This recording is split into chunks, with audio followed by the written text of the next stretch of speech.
귀한 찬양 감사합니다.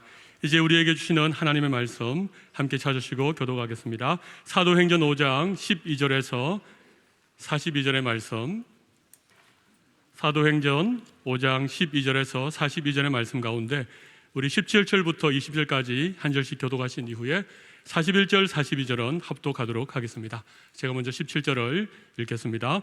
대제사장과 그와 함께 있는 사람, 즉 사두개인의 당파가 다 마음의 시기가 가득하여 일어나서 사도들을 잡아다가 옥에 가두었더니 주의 사자가 밤에 옥문을 열고 끌어내어 이르되 가서 성전에 서서 이 생명의 말씀을 다 백성에게 말하라 하며 41절 42절 함께 읽습니다. 사도들은 그 이름을 위하여 능욕 받는 일에 합당한 자로 여기심을 기뻐하면서 공회 앞을 떠나니라. 그들이 날마다 성전에 있든지 집에 있든지 예수는 그리스도라고 가르치기와 전도하기를 그치지 아니하니라. 아멘. 오늘은 성령 강림 주일입니다. 오순절 성령 강림 주일입니다. 오순절이란 것은 예수님 부활하시고 난 다음에 쉰째 오순절 50일이 지나서 사도행전 앞에 보면 2장에 성령께서 바람같이 또 성령께서 불같이 또 소통의 역사를 통하여 그 성령 강림하신 것을 우리가 감사하고 기념하는 주일입니다. 바람이라는 것은 우리의 내면의 세계를 보이지 않는 곳에서 변화시키는 것을 상징하고, 불이라는 것은 우리를 정화하고 위로부터 능력을 부어주신 것을 말하고, 소통하는 것은 생명의 복음의 역사를 확인하는 것입니다. 이 일을 통하여 성령의 부어주심, 성령께서 능력 주심으로 말미암아 중요한 것은 신약 교회가 태동이 된 것입니다. 무슨 교회가 태동이 됐다고요? 신약 교회가 태동이 된 것입니다. 신약 교회라는 말은 눈에 보이는 공동체와 우리 자신을 다 포함하는 것이에요. 성령으로 말미암아 신약 교회가 태동되었다. 이런 차원에서 성령의 부어주심과 성령의 좀 이래 신학적인 용어로 역사란 말, 역사는 히스토리가 아닙니다. 성령께서 일하셨다 그 말이에요. 성령께서 일하신 그 일은 우리에게 어느 정도 큰 축복인가? 근대가 낳은 최대 신학자 중에 한 사람인 조나단 에드워드는 성령의 역사에 대해서 이런 말씀을 합니다. 같이 우리 합독합니다. 성령은 크리스천들이 하나님께로부터 받는 신적인 축복의 총체다. 말이 조금 신학적인 용어가 있습니다만은 성령은 우리 그리스도인들이 하나님께로부터 받을 수 있는 하나님적인 축복의 총체라는 말은 뭐냐면 최고의 축복이다. 오늘 이 자리에 우리 다른 어떤 것보다도 성령께서 우리에게 임재하시는 것이 최고의 축복이다. 간절한 마음으로 사모하시기를 원합니다. 그래서 오늘 좀 무기력하고 무능력하고 또 답답한 우리의 신앙 상태가 있다면 오늘 그것을 돌파할 수 있도록 하나님께서 붙잡아 주시기를 바랍니다. 우리가 교회력 철치 캘린더를 지킵니다. 성탄주일이 소중하고 또 부활주일이 너무 소중합니다. 기독교는 예수님의 탄생과 부활을 통하여 역사하는데, 그러나 이 예수님의 부활과 예수님의 탄생이 우리에게 있어지려면 성령 강림주일을 통하여 확증이 되어야 하는 것이에요. 이 세 가지, 부활주일, 성탄주일, 성령 강림주일, 이 내용들이 우리에게 와닿을 수 있도록 오늘 성령께서 실체적으로 우리 가운데 임재하시사 우리를 녹여주시고 빚어주시고 새롭게 다듬어 주시기를 원합니다. 보통 제가 성령 강림 주일에는 성령님 자체를 사모했습니다. 성령님 사모하고 또 우리 기도하고 그렇게 했는데, 오늘은 사도행전 5장의 본문들을 제가 축축 우리 해석해 나가면서 이 본문은 성령 충만한 교회가 어떤 교회인지, 이런 교회가 성령 충만한 교회라는 것을 하나의 참 표상으로, 롤 모델로 우리에게 보여주는 것입니다. 우리가 갖는 큰 축복 중에 하나는, 초대교회보다 우리가 나은 것은 뭐냐면 우리는 시행착오를 거치지 않아도 돼요. 왜냐하면 최고의 롤 모델이 우리 앞에 있기 때문에, 이 초대교회, 이 예루살렘 교회에 성령 충만한 교회가 우리 앞에 있기 때문에 이 예루살렘 교회를 보면서 거기에 일어난 일들이 2000년의 공간을 뛰어넘어 이 시대에 접목되게 하여 주십시오. 그런 마음으로 오늘은 기도의 제목을, 전에는 제가 10여 년 동안 성령 강림 주일날 성령님 자체를 우리가 기도했습니다. 오늘은 그 성령님께서 역사하신 공동체가 어떤 특별한 현상들이 있는가, 그것을 보면서 이 현상 하나하나를 우리가 기도의 제목으로 삼을 때 우리도 성령의 역사의 실체를 확인할 수 있을 것입니다. 오늘 말씀 하나하나를 여러분들이 붙잡아 주시면 되겠습니다. 먼저 11절을 보겠습니다. 11절을 보니까 온 교회가 이 일을 듣는 사람들이 다 어떻게 크게 뭐였습니까? 두려워했다. 아주 두려워했다는 것이. 왜 두려워했습니까? 이 성령 충만한 교회가, 예루살렘 교회가 크게 두려운 것이 뭐냐면 아나니아와 삽비라의 사건을 통하여 예루살렘 교회가 정화가 된 것입니다. 조금 더 깊이 들어가면 말씀을 통하여 죄가 처리되니까 부흥이 일어난 것입니다. 죄가 처리되면 교회가 순결화되고 정화되면 거기에 부흥이 일어나고 그의 성령 충만한 교회의 현장을 경험할 수 있습니다. 이것이 오늘 우리가 눈뜨고 깊이 살펴보아야 할 내용이라고 봅니다. 아나니아와 삽비라가 뭘 잘못했습니까? 영적인, 그들이 구원을 못 받았다 그런 차원이 아니죠. 그들이 영적인 기만을 하고 영적인 위장을 하고 영적인 위선을 했습니다. 하나님과 성령을 속였습니다. 너무나 엄중한 책벌을 받았죠. 왜냐하면 예루살렘 교회가, 새로운 예루살렘 교회가 태동이 되어야 되기 때문에 거기는 조그마한 잡다한 거, 오염된 것이 들어가면 안 되니까 하나님이 그걸 용납할 수가 없어요. 오늘 우리들에게 있는 위선과 우리들에게 있는 부족함들을 주님이 말씀을 통해 책망하실 때 말씀을 통하여 책망받는 교회가 성령 충만한 교회라는 것입니다. 오늘날의 교회가 현실의 죄를 책망하는 이런 능력이 있는가? 저 자신이 말씀을 준비하며 사랑의 교회 많은 성도들 우리 모두가 다 말씀 앞에서 우리 자신이 말씀을 책망받을 때 우리가 과연 그 책망받을 능력이 우리에게 있는가? 하나님의 말씀은, 성령의 감동으로 기록된 이 하나님의 말씀은 우리로 하여금 책망하고 바르게 하고 의로 교육하도록 만들어주신 하나님의 말씀인 줄로 믿습니다. 우리는 말씀을 읽다가 책망받으면 회개할 줄 아는 자세가 될 때 그 상황 자체가 성령 충만한 은혜가 있다는 것입니다. 그것이 개인과 교회를, 공동체와 개인을 성령 충만하게 만든다는 것입니다. 교회 안에서 죄 문제를 지적하고 가르칠 때 겸손하게 서로 고치려고 노력해야만 합니다. 만약 잘못된 것이 드러났을 때는 서로 아파하고 회개하고 겸손한 자세로 고치려고 해야지, 서로 판단하고 서로 싸우려 들고 서로 비판한다면 주님이 고개를 돌리실 것입니다. 심판은 하나님이 하실 것입니다. 대신 우리는 말씀 앞에 책망을 받아야만 합니다. 내가 나를 책망하는 것, 사람들이 나를 책망하는 것이 아니라 말씀 앞에 우리가 책망을 받아야만 되는 것입니다. 개인과 공동체와 교회의 부흥과 성숙을, 성령 충만을 방해하는 죄가 무엇입니까? 남을 탓하기 전에 우리 자신을 돌아보고 성령이 주시는 음성을 오늘 이 시간 듣기를 원합니다. 무슨 뜻입니까? 나는 예수 믿는다고 하면서 이웃 사람들과 얼마나 다른가? 믿지 않는 사람들과 나는 얼마나 다르게 살고 있는가? 그들과 자녀 교육과는 나가 무엇이 다른가? 그들과의 물질과는 내가 무엇이 다른가? 세상을 향하여 보는 내 가치관은 얼마나 내가 차이가 나는 것인가?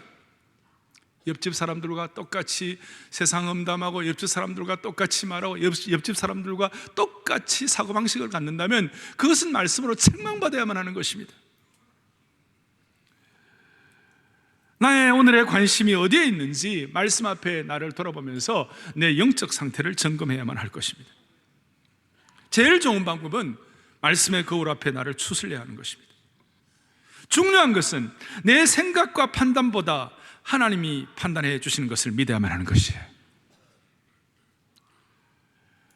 사람이 우리를 판단하는 것이 아니라 말씀 앞에 우리가 판단받는 그런 현장, 그런 공동체가 성령 충만한 공동체가 될 수가 있습니다.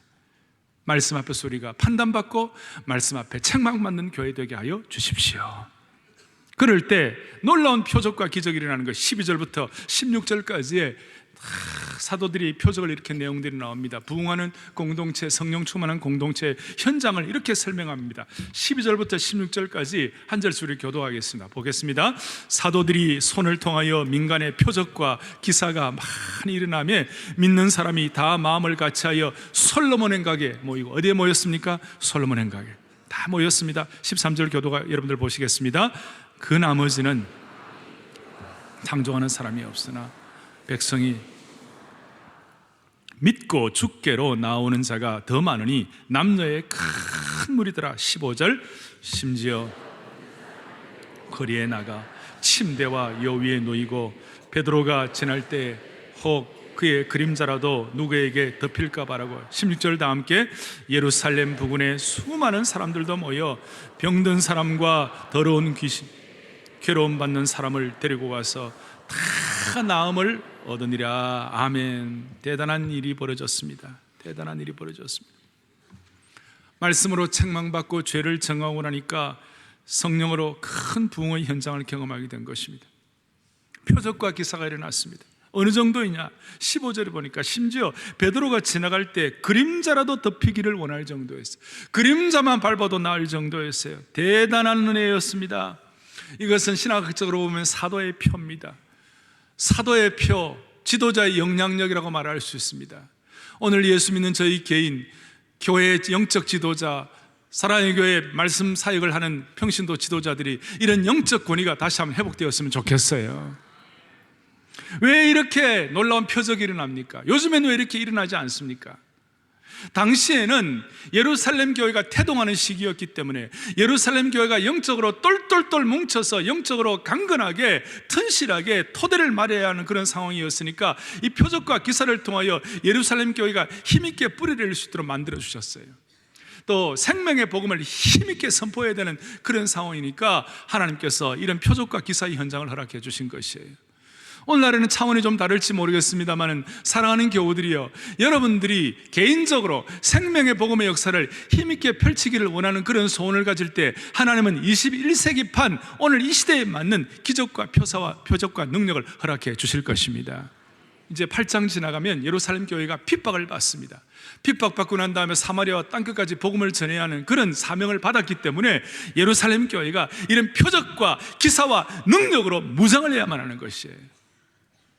우리가 날마다 내 생각하고 내 배만 두드린다고 생각하고 내 것만 요구하는데 성령의 능력을 부어주실 표적과 기사가 일어날 이유가 없잖아요. 그러니 우리의 마음속에 다시 한번 생명의 복음의 역사가 우리 가운데 확인될 수 있도록 도와주십시오. 대각성전도 집회 같은 것들을 위해서 우리가 영혼을 위하여 마음을 쓰고 집중할 때 하나님께서 오늘 이 시대에 우리에게 필요한 그 수준의 뭔가를 허락해 주시리라고 믿습니다. 표적과 기사가 일어났습니다. 새로운 생명이 계속 탄생되는 것입니다. 영적 재생산이 가속화된 것입니다.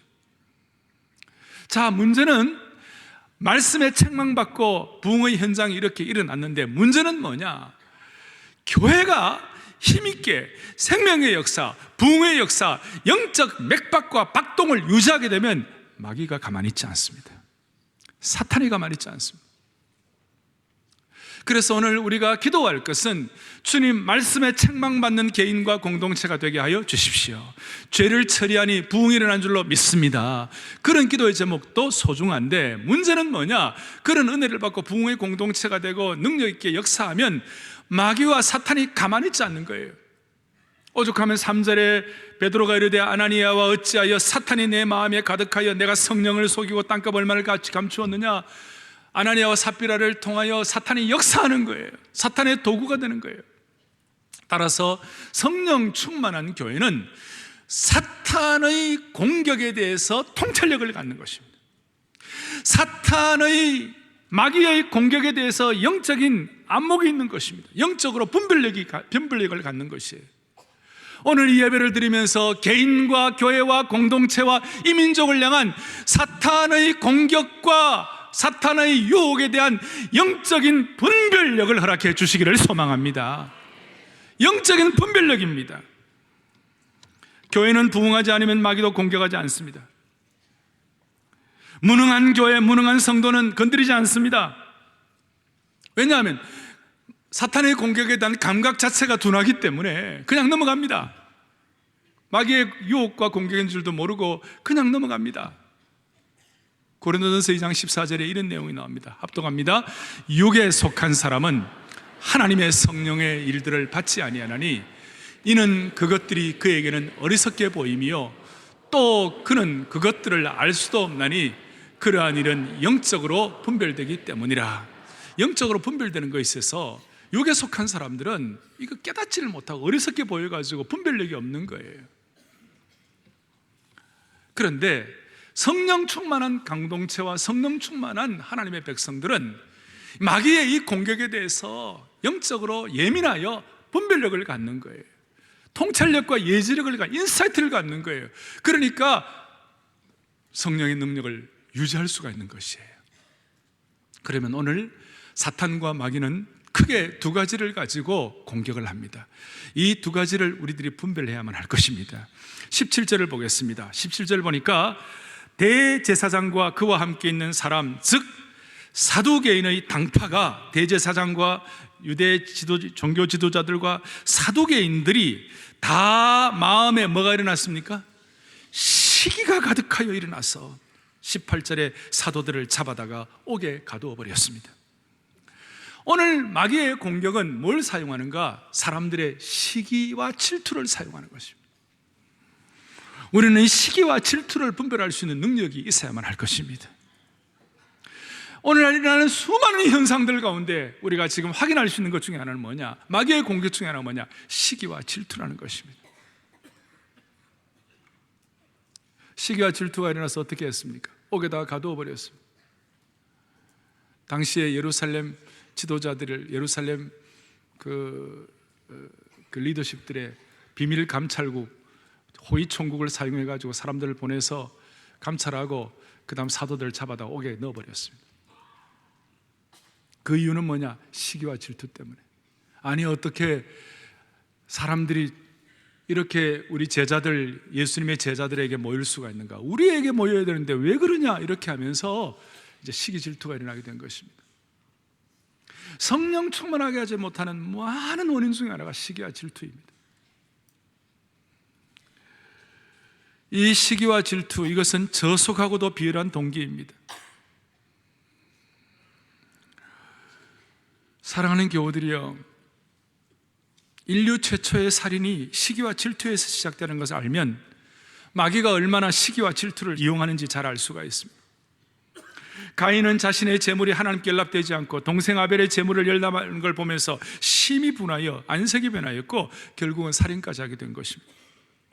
오늘날 중동 분쟁의, 팔레스타인과 이스라엘의 분쟁의 모든 뿌리가 아브라함의 처 사라와 첩 하갈 간의 시기와 질투 때문에 비롯된 것입니다. 요셉의 형들의 질투, 그것 때문에 요셉이 고난과 고통을 당했습니다. 요셉은 구약의 예수님의 표상입니다. 마찬가지입니다. 유대의 지도자들이 예수님을 시기하고 질투해가지고 예수님을 십자가에 못 박은 것입니다. 예수님의 제2의 몸인 교회도, 신약교회가 태동되고 난 다음 이 신약교회를 향하여 예수님의 몸이라고 그랬는데, 예수님의 제2의 몸인 교회도, 오늘날의 교회도 시기와 질투의 공격의 대상이 될 수 있습니다. 더더구나 여러분들이 주님을 열심히 섬기고 교회가 주님 앞에서 이 시대의 프론트라인에 앞장서서 힘있게 섬기게 될 때 마귀의 공격이 시기와 질투로 나타난다는 것입니다. 성경에 이 시기와 질투 때문에 인생을 망친 대표적인 사람 하나가 있습니다. 그 사람이 사울왕입니다. 사울왕은 처음에 나름대로 성령의 역사를 알았으며 성령의 기름 부음 받아가지고 이스라엘의 왕이 되었습니다. 그러나 나중에 그는 시기와 질투에 눈이 멀었습니다. 어느 날 사람들이 외치는 것입니다. 골리앗 사건 이후에 다윗은 만만이요 사울은 천천히란 말 듣고 속이 뒤집어졌습니다. 남은 인생을 왕으로서의 품격과 위치를 가지고 살아가는 것이 아니라 어떻게 하면 다윗을 죽일 수 있나, 어떻게 하면 다윗을 무너뜨릴 수 있나, 거기에 총력 집중을 해가지고 특공대를 조직해서 인생을 집중해 살다가 그의 인생이 완전히 허비하게 되고 망하게 된 것입니다. 삶의 에너지를 질투에다가 다 쏟아버렸습니다. 얼마나 가슴 아픈 일입니까? 아무리 그가 인간적인 방법을 써도 결국 다윗을 죽이지를 못했습니다. 인생은 이렇게 살면 안 되는 것입니다. 사울왕은 자기에게 주어진 복을 거둬찬 사람입니다. 영적인 질투에 눈이 멀어서 결국 집안이 다 망하게 되었습니다. 오늘 우리에게 적용할 수 있습니다. 우리는 예수 그리스도의 왕자와 공주들입니다. 아멘. 예수 그리스도의 공주와 왕자들입니다. 여기에 세상 사람들처럼 질투에 눈이 멀면 안 됩니다. 아유 목사님, 나는 질투 안 합니다. 나는 시기 그런 거 없습니다. 제가 그래 물어보면 그래 없다고 그래요. 그런데 또 물어보죠. 섭섭한 건 있습니까? 맨날 섭섭하죠. 맨날 섭섭하죠. 여러분, 시기와 질투의 뿌리는 섭섭함에서 출발하는 것이에요. 제가 참 가슴 아프게 생각하는 한국 속담이 하나 있습니다. 그것이 뭐냐면 굴러온 돌이 박힌 돌을 빼낸다. 뭐 사촌이 뭐 땅을 사면 배가 아프다. 이런 것들은 참 우리나라 사람 안 좋은 거예요. 굴러온 돌이 박힌 돌을 빼낸다고 그렇게 섭섭하게 생각하거나 질투하면 안 되고, 박힌 돌이 디딤돌이 되면 굴러온 돌을 살고 박힌 돌도 다 사는 것이에요. 오늘은 성령 강림 주일입니다. 시기 질투 때문에 자기 영혼과 자기 인생이 무너지면 뭐가 유익이 있겠어요? 섭섭한 것들, 이거 다 주님 해결할 수 있도록 도와주십시오. 우리의 마음에 섭섭함과 시기와 질투가 일어날 때 그것이 사탄의 책략임을 알고 하나님께 엎드려야 한다는 것입니다. 하나님의 해결책은 무엇입니까? 시기와 질투에 대한 공격에 대한 하나님의 해결책이 무엇입니까? 19절에 주의 사자가 밤에 옥문을 열고 끌어내어 아주 희한한 방법으로, 주의 사자가 이 옥에 갇힌 사도들을 빼내는 거, 어떤 방법인지 저는 다 모르겠어요. 뭐 눈을 감게 했든지 졸게 했든지 아니면 뭐 하여튼 옥문이 열렸든지 다 모르지만 저는 하나님의 여기 유머를 봅니다. 조크를 봅니다. 사두개인들은 천사를 믿지 않는 사람들이었거든요. 천사를 믿지 않고 시기 질투해가지고 사도들을 잡아넣었는데 하나님은 천사를 시켜가지고 해방시켜 주시는 것이, 할렐루야. 참 이 성령 충만 은혜 가운데 이런 하나님의 유머도 있는 거예요. 하나님의 독특한 방법으로 하나님께서 옥에서 나오게 하셔가지고 새벽에, 21절 보세요. 그들이 듣고 새벽에 성전으로 들어가서 가르쳤어요. 21절 뒤에 대제사장과 그와 함께 있는 사람들이 와서 공회와 이스라엘 족속의 원로들을 다 모으고 잡아와가지고 옥이 든든하고 다 있는데 어떻게 너희들이 나왔냐? 나와서 새벽에 사람들을 가르칩니다. 우리 특세하는 것처럼 새벽에 이렇게 막. 그런데 이 제사장들과 핍박하는 이런 사람들은 아침에 일어나 보니까 희한한 일이 벌어진 거예요. 그들은 자기들 뭐 옷을 입고 자기 위치를 지키고 대제사장 가운을 입고 다 이렇게 온갖 참 폼을 잡았지만, 사도들은 초라한 사람들이었지만 능력 가지고 새벽에 옥에서 구출되어 나와가지고 하나님께서 일하시도록 하는 그 도구가 된 것이에요. 자, 이것입니다. 시기와 질투 가운데 우리가 성령 충만하여 이 마귀의 공격에 대한 통찰력을 갖게 되면 어떨 때는 하나님께서 극적인 방법으로 해결해 주시는 것입니다. 또 하나 마귀의 공격이 있습니다. 그것은 33절 좀 보십시오. 그들이 듣고 크게 노하여 사도들을 없애하고자 할 때, 실제적인 능력과 핍박과 박해와 압박입니다. 실제적으로 공간을 뛰어넘어서 예수 믿는 것 때문에 여러분들 고통당하고 어려워하고 예수 믿는 것 때문에 손해보고 예수 믿는 것 때문에 힘든 것 있을 수 있습니다. 그것이 21세기판 능력과 압박과 박해라고 할 수 있습니다. 실질적인 공격입니다. 그런데 어떻게 공격을 하는가? 27절, 그들을 끌어다가 공회 앞에 세우니 대제사장이 물어 28절, 이르되 우리가 이 이름으로 사람을 가르치지 말라고 언금하였으되 너희가 너희 가르침을 예루살렘에 가득하게 하니, 그 다음에 보세요, 이 사람의 피를 우리에게 돌리고자 함이로다 그랬어요. 이거에서 많이 보던 내용 아닙니까? 마태복음 27장에 보면 예수님께서 십자가에 달려 돌아가실 때에 뭐라고 그랬어요? 우리가 예수님 십자가에 달려 돌아가시게 하는 거, 그거 그 피의 보복이 있다면 우리에게 돌리소서 그랬어요. 자기들이 다 바뀌었다고 그랬어요. 그래 놓고 지금은 뭐라고 그러냐면 그 피를 우리에게 돌리고자 함이었더라. 이 심리학으로 보면 프로젝션, 투사예요. 자기들의 마음속에 이런 어떤 공포감이 있으니까 이걸 제자들과 사도들에게 뒤집어 씌우는 거예요. 항상 마귀의 작전이 이렇다는 거예요. 뒤집어 씌우는 거예요. 자기들의 마음속에 어떤 밑바닥에 있는 내면의 공포와 심리를, 자기의 죄를 남에게 뒤집어 씌우는 거예요. 그들의 악의 찬 공격에 대해서 어떻게 사도들은 반응합니까? 성령 충만한 공동체는 어떻게 반응을 합니까? 20절에 보니까 가서 성전에 서서 이 생명의 말씀을 다 백성에게 말하라고 그랬는데 생명의 말씀의 능력으로 반응을 하는데요, 29절부터 32절까지 저와 함께 한 절씩 교도하 29절부터 교도하겠습니다. 베드로와 사도들이 대답하여 이르되 사람보다 하나님께 순종하는 것이 마땅하니라. 30절 보겠습니다. 너희가 나무에 달아 죽인 예수를 우리 조상의 하나님이 살리시고, 31절 이스라엘에게 회개함과 제사함을 주시려고 그를 오른손으로 높이사 임금과 구주로 삼으셨느니라. 32절 우리는 이 일의 증인이요 하나님이 자기에게 순종하는 사람들에게 주신 성령도 그러하니라 하시더라. 아멘. 보십시오.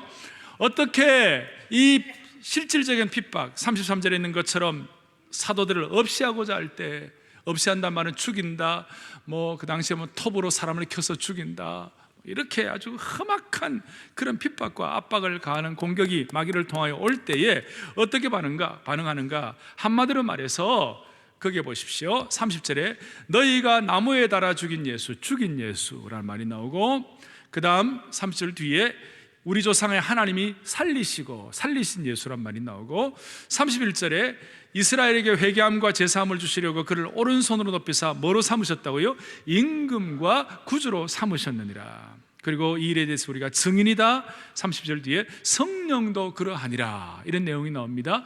이 내용은 베드로가 사도행전 앞에 2장에서도 4장에서도 한 내용들을 의사 누가가 표현만 조금 다를 뿐이지 사실 맹맥히 흐르는 기본 골간과 뼈대는 똑같은 메시지인 것입니다. 핵심은 뭐예요? 죽인 예수, 십자가를 말하는 거예요. 살리신 예수, 부활을 말씀하시는 거예요. 또 임금과 구주가 되셨다는 것은 예수님의 주님 되신 우리의 주님을 말씀하시는 거예요. 거기에다가 이 일에 우리가 증인으로다, 증인, 예수님의 증인, 그 다음에 성령의 능력, 십자가와 부활과 주님 되심과 증인과 그 다음 성령의 역사, 이 5가지 말은 생명의 언어예요. 이 생명의 언어예요. 이 생명의 언어를 통하여 주님께서 성령 충만한 공동체의 역사를 이어가도록 만들어주시는 거예요. 생명의 언어.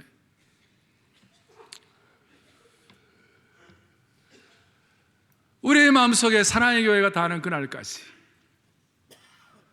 이 복음의 생명의 언어가 십자가와 부활과 예수 그리스도의 주님 되심과 이 주님 되심에 대한 증언자로서의 역할, 증인이라는 말과 또 하나 성령이라는 이 5가지 단어가 우리 교회에 존속하는 그날까지 끝까지 이어지는 성령 충만한 공동체가 되기를 바랍니다.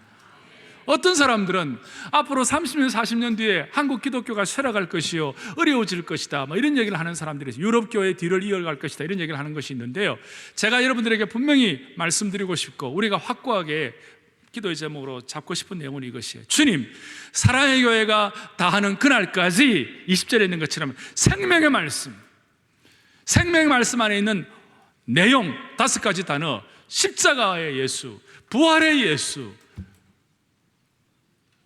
임금과 구주가 되시는 우리의 주인 되신 예수 그리스도, 그 주인 되신 예수님의 주님 되심에 대한 증언자로서의 역할, 증인의 역할, 그리고 성령의 은혜, 이 5가지 단어가 맹맥히 이어간다면 한국교회 쇠퇴하지 않을 것입니다.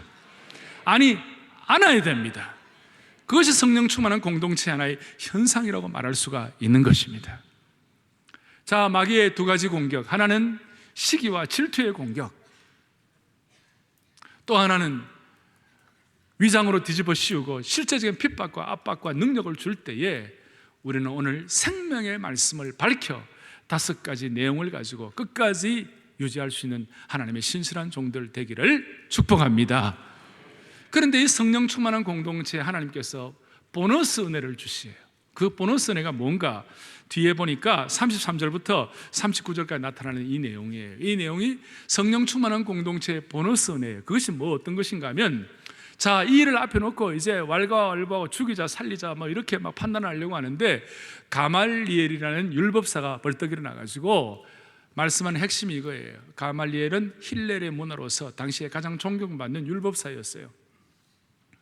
만약에 왈가왈부할 것이 아니다, 이 일이 하나님으로부터 비롯되었으면 하나님의 능력이 나타나서 하나님으로 비롯된 것이 나타날 것이요, 사람의 일이고 사람의 생각과 사람의 것이 되었다면 자연적으로 소멸할 것이다. 그러니 이거 우리가 너무 이렇게 우리가 판단하고 그렇게 하지 말고 하나님이 하신 일인지 아닌지 그냥 좀 두고 보자. 시간을 두고 보면 이게 사람의 것인지 하나님의 것인지를 알게 될 것이다. 소위 이것이 뭐냐면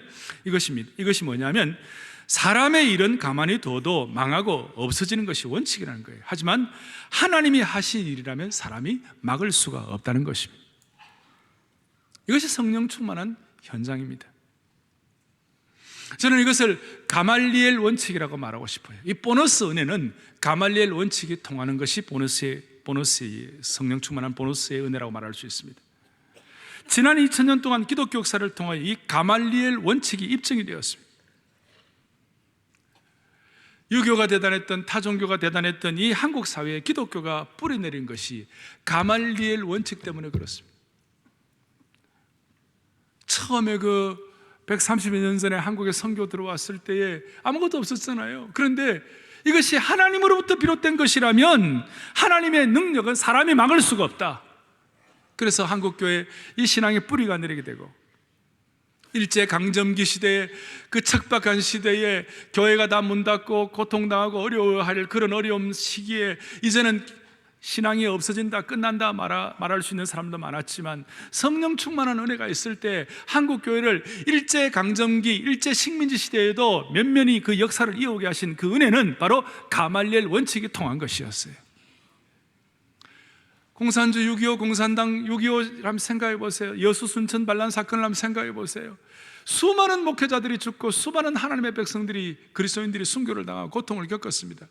공산당이 그렇게 들어왔으면 또 이북도 저렇게 어렵게 할 때 하나님의 교회는 다 없어진다 생각할지 모르지만 가말리엘 원칙이 통하니까 하나님께서 하나님의 교회를 유지시켜 주시리라고 믿는 것입니다. 지금 중국도 마찬가지입니다. 곳곳마다 이 가말리엘 원칙이 통하는 것입니다. 기독교 역사를 보아도 가말리엘 원칙이 통하니까 하나님의 일이니까 하나님의 말씀이 살아서 수많은 박해 속에서도 점점 퍼지게 되는 것입니다. 지금 중국과 아프리카와 남미의 부흥을 생각하시면 되는 것입니다. 사랑하는 여러분, 아무리 탄압과 위증과 덮어씌워도 서울의 기독교는 유지될 것입니다. 사람들이 아까 말한 대로 30, 40년 뒤는 기독교가 어려울 것이다 얘기하는데요, 아닙니다. 학자들이 앉아서 연구한 것입니다. 목회자가 생명의 복음의 역사를 가지고 신앙의 현장에서 성령의 능력과 은혜를 체험한 사람이라면 함부로 우리가 그렇게 말할 수가, 함부로 판단할 수가 없는 것입니다. 아까 말한 생명의 복음의 은혜를 가지고 이 가말리엘 원칙의 통함으로 말미암아 하나님께서 하나님의 교회의 능력을 유지시켜 주시기를 원하는 것입니다. 이걸 여러분들 기도하셔야 될 것이에요. 자, 그렇게 될 때에 무슨 일이 벌어졌습니까? 40절에 그들이 옳게 여겨 사도들을 불러들여 채찍질하며 예수의 이름으로 말하는 것을 금하고 놓았다. 채찍질했습니다. 뭐 한두 대가 아니겠죠. 한 40여 대 맞았을 거예요. 살점이 뚝뚝 떨어져 나갔습니다. 살점이 뚝뚝 떨어져 나갔습니다. 그런데요, 41절을 다 합독하겠습니다. 사도들은 그 이름을 위하여 능력받는 일에 합당한 자로 여기심을 뭐 하면서요? 기뻐하면서 공회 앞을 떠나니라. 아멘. 아멘. 사도들은 그 이름을 위하여 능력받는 것을 합당한 자로, 받는 일에 합당한 자로 여기심을 기뻐하면서, 고난을 기뻐하는 것이 성령 충만한 현장의 가장 절정이 뭐냐? 고난을 기뻐하는 것이에요. 아파도 능력받아도 고통당해도 온갖 참 말로 다 할 수 없는, 이해할 수 없는 그런 어려움들이 있어도 그 가운데 기쁨의, 절대 기쁨의 은혜를 놓치지 않는 것이에요. 여러분, 이런 차원에서 기독교는 절대 믿음과 절대 기쁨을 유지하는 복음의 능력을 갖습니다. 성령 충만한 공동체는 우리에게 있는 모든 환경, 모든 범사, 좋은 일, 굳은 일, 안타까운 일, 망한 일, 슬픈 일, 답답한 일, 상처받는 일, 고통당한 일, 수많은 일들이 우리에게 파도처럼 몰아와도 성령께서 역사하시는 현장은 기쁨을 놓치지 않는다는 것이에요. 기쁨이 충만하다는 것이에요. 그래서 우리는 절대 믿음의 사람, 절대 기쁨의 사람, 기독교는 절대 감사, 만만 감사, 범사에 감사, 만만 감사하는 것이 우리의 표정이 되는 줄로 확신하는 것이에요. 오늘 이 마음을 여러분들이 다시 한번 회복할 수 있기를 바랍니다. 이걸 깨닫고 베드로는 베드로전서 1장 8절에 이런 고백을 하는 거예요. 보시겠습니다. 이제도 보지 못하나 믿고 영광스러운 즐거움으로 기뻐한다 그랬어요. 베드로가 이런 고난과 어려움을 거치고 난 다음에 믿고 말할 수 없는 영광스러운 즐거움으로 뭡니까? 기뻐한다. 그 앞에 보면 고난과 고통이 수많은 것들이 몰아온다 할지라도 성령 체험의 현장이 되기를 바라느냐. 모든 고난과 고통 가운데서 박해와 핍박과 고난과 순교와 말할 수 없는 고통 그 가운데서도 그것이 결국은 다 합력하여 선을 이루는 줄로 믿습니다. 그래서 기독교는 만사가 합력하여 선을 이루는 것이에요. 성령 충만하면 이것을 그냥 가슴으로 받고 온 몸으로 다 받는 거예요. 기독교는 이런 차원에서 범사와 만사가 기뻐하고 감사할 수 있는 그런 능력을 받게 되는 것입니다. 할렐루야.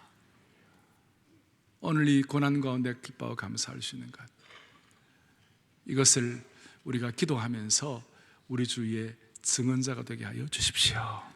리차드 범블란드라는 살아있는 순교자라는 하나님의 신실한 종이 있었습니다. 루마니아가 공산화되었을 때 리차드 범블란드 목사님이 쓴 살아있는 순교자에 대한 책들이 좀 한국에도 좀 나오고 그렇게 했습니다.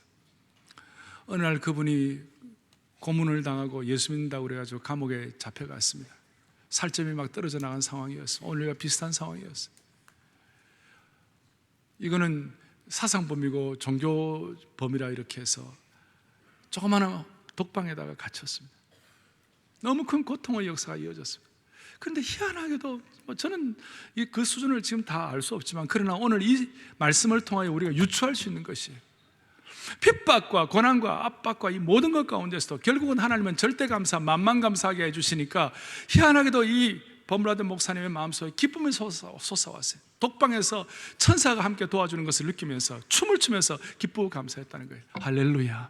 춤을 추면서 그렇게 할 때 하나님께서 그를 석방시키시고 그가 감옥에서 나왔는데요, 온몸이 피골이 상접하고 초췌하고 참 더러운 옷을 입고 이렇게 나오는데, 누가 지나가다가 너무 마른 것을 보고 음식을 좀 주니까, 아니, 음식 내가 지금 먹기 전에 내 아내에게 먼저 가서, 이 감옥에서 홀로 있을 때도 천사가 나와 함께 해가지고 춤을 추면서 기뻐했던 이 사실을 내가 먼저 간증하고 얘기하고 난 다음 먹어야 한다고, 그런 내용들을 본 적이 있어요. 사랑하는 교우들이요, 오늘 우리의 삶의 현장은 만만하지 않는 거 다 아실 거예요.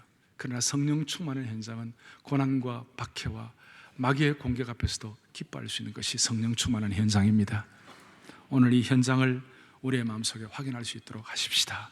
그렇게 되면 자동적으로 42절에 그들이 날마다 성전에 있든지 집에 있든지 예수는 그리스도라고 가르치기와 전도하기를 그치지 아니한지라. 성령 충만은 하나님의 백성들의 입을 열어놓는 것입니다. 성령 충만은 담대히 복음을 증가하도록 만들어 주시는 것입니다. 우리는 성령님 자체를 사모하고 성령님 자체를 우리가 참 메어달리고 이렇게 합니다만은, 오늘은 다시 말씀드립니다. 이런 현상이 우리의 것이 될 수 있도록 도와주시옵소서. 우리는 말씀 앞에 거룩한 책망을 어떻게 받는지 다시 한번 돌아보십시다.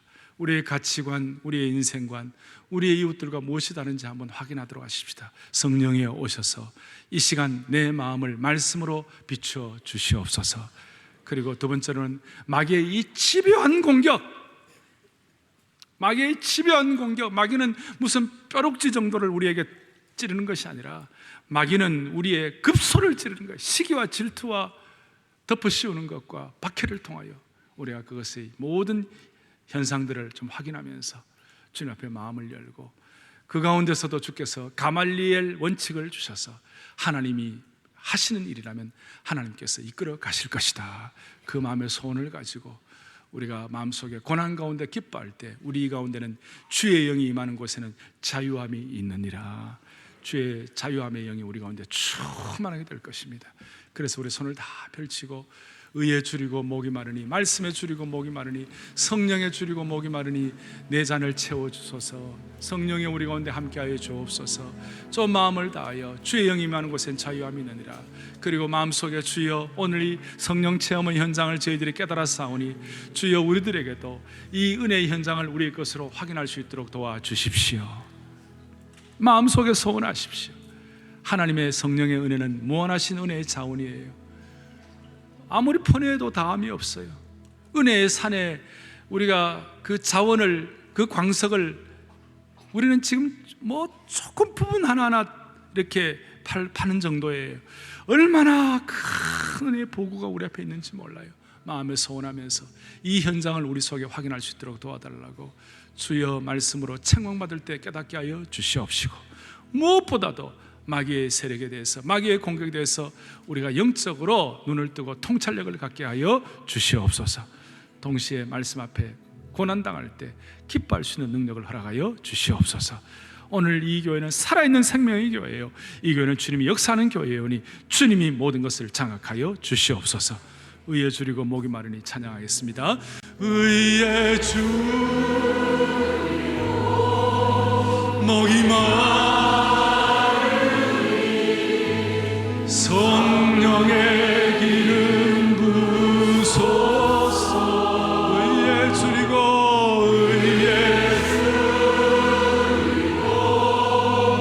목이 마르니 내 잔을 채워주소. 성령님 회복시켜 주옵소서.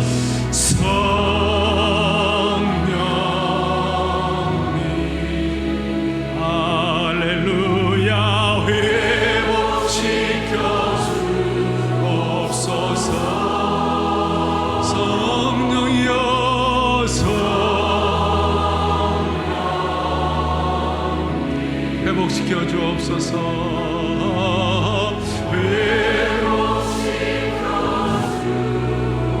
성령님 기름 부어 주옵소서. 기름 부어 주옵소서. 성령님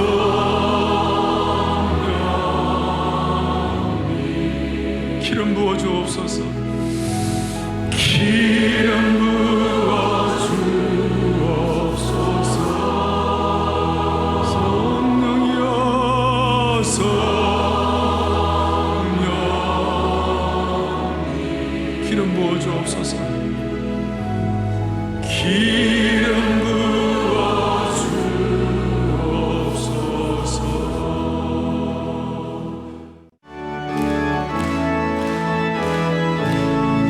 강물같이 흐르는 기쁨 성령이 아니라 정결함 영원함으로 주의 건설되겠네. 주는 주시는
아버지의 영적 정체성을 찾고 자녀와의 관계를 회복하며 행복한 부부로서 가정을 다시 세우기 위해 진행된 아바 러브스쿨에서 지난 16일 5주의 과정을 마치며 마지막 강의를 진행했습니다. 같은 시각 아바 러브스쿨 수료식에 함께할 가족들이 한 공간에 모였는데요.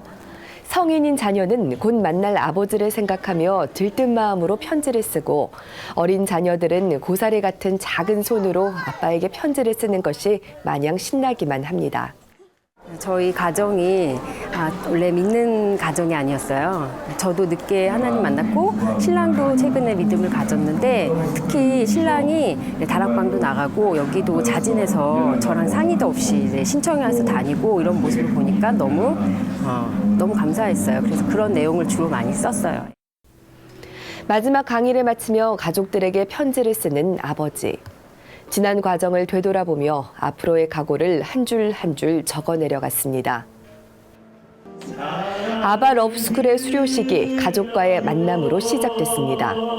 자녀의 이름을 외치며 가족에게 달려가 포옹으로 맞이하는 아버지. 그 품에 안긴 아이들과 아내의 웃음소리로 강의 시간과는 달리 활기차고 밝은 분위기로 바뀌었습니다. 수료식을 위해서 연습한 축하 찬양을 부르며 기쁨을 나누고 가족이 직접 아버지에게 수료장을 전했습니다. 서로에게 쓴 편지를 직접 읽어주고 가족들은 아버지에게 남긴 깜짝 영상 메시지를 함께 보며 새롭게 시작될 행복한 가정을 마음속에 그렸습니다. 정말 진솔하게 편지도 써보고 부부가 정말 민망할 만큼 눈을 쳐다보면서 아무 말 없이 쳐다보는 그런 순간순간들이 굉장히 관계 회복에 굉장히 많은 도움이 됐다는 생각이 들었어요. 그래서 하나님이 인도해 주신 과정이다라는 생각 많이 했습니다. 가장 소중한 가족이 옆에 있다는 것을 알게 되었고요. 그리고 최고의 아빠는 아닐지라도 최선을 다하는 아빠가 되도록 그런 노력을 하겠습니다. 시작은 아버지 한 사람이 참석하지만 마지막에는 가족 모두가 함께하는 아바 러브스쿨. 아버지가 가정의 희망이 되고 가정을 이끌어가는 영적인 제사장으로서 행복 리더십을 발휘해서 가정의 변화가 시작되고 회복되기를 기대합니다.